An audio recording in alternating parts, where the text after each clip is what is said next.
I do understand it, and I know well about this, and I've studied it, and I've also spent time myself concerned about it. And what we're trying to do is to ensure the systems we put in place improve the life chances of people, get them into work faster. When you announced this, you said that there would be 1 million people on this system by today.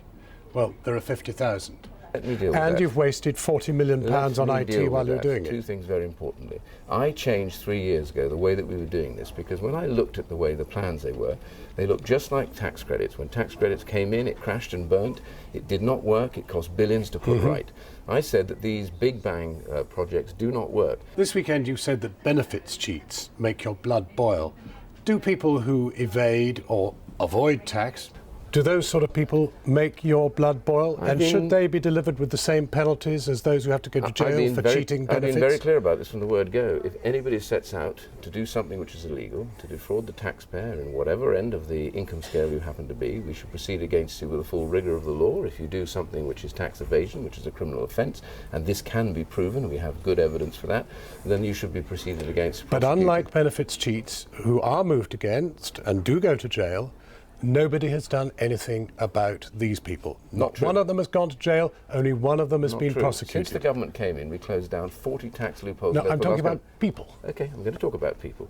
We've closed down 40 tax loopholes. As a result of that, we saved over 100 billion more than would have been expected through getting back tax, which should have been paid. You can be fined 200% more, so you get back the tax, and you have to pay twice again the amount if you get caught under the civil penalty. And in criminal circumstances, 2,600 people have been prosecuted and gone to jail. When this evidence, apparently, as I understand it, was passed to HMRC, was passed directly by the French government. Yeah. French government caveated that when we passed it. We reported all that. OK, so my point is now, however, it isn't over, because even now, as they get their money back from people involved in this, if any of them can be proved to have committed an offence that is a criminal offence, they will be prosecuted even now for that. Right. So my point is, we've prosecuted more people, we've saved more money, and we are going to be diligent. Nobody but nobody is above the law. And you're going to save 12 billion in welfare cuts if you're re-elected.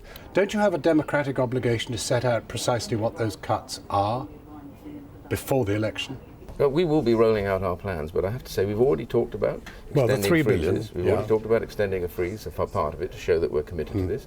But I also believe it is possible to save money from this, but you do it not by cheese pyramid cutting, but changing the way that people actually live their lives to give them a greater benefit of being in responsibility, taking control of their lives, being back in work. You said that obese people and drug addicts should be denied their benefits if they don't agree to go for treatment. But Sarah Wollaston, who's the chair of the Commons Health Committee, has said that it's both illegal and unworkable.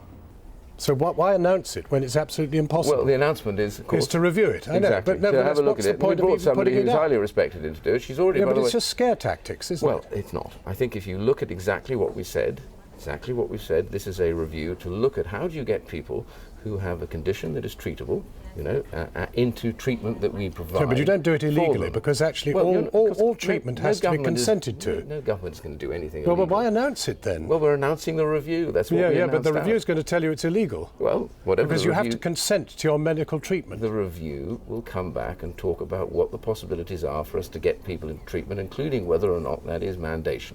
That is what the review is charged with. Now, you're a Catholic. What have you got against large families? Because you've said that benefits should be restricted to 2 children per family. Now, if you stuck to that, you'd have to depend on mass immigration to replenish the workforce.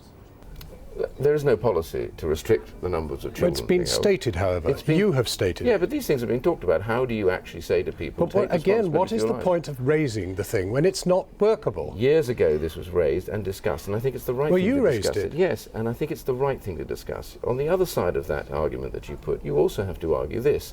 People do need to take responsibility for their own lives. The vast majority of people in this country decide on the size of their families, they decide on the house they live in accordance with what they believe they can afford. I think at all levels of income, people need to be able to look at this. But rich people can have large families, poor people shouldn't. Well, actually, that's your message. No, actually, right now, if you're on benefits, many people, there are a large chunk of people that actually have very large families. Now, I have no objection to people having large families, but the reality is, for people who want large families, it also bears costs, and we need to get people to take responsibility for those costs. Secretary of State, thank you very much for talking to us.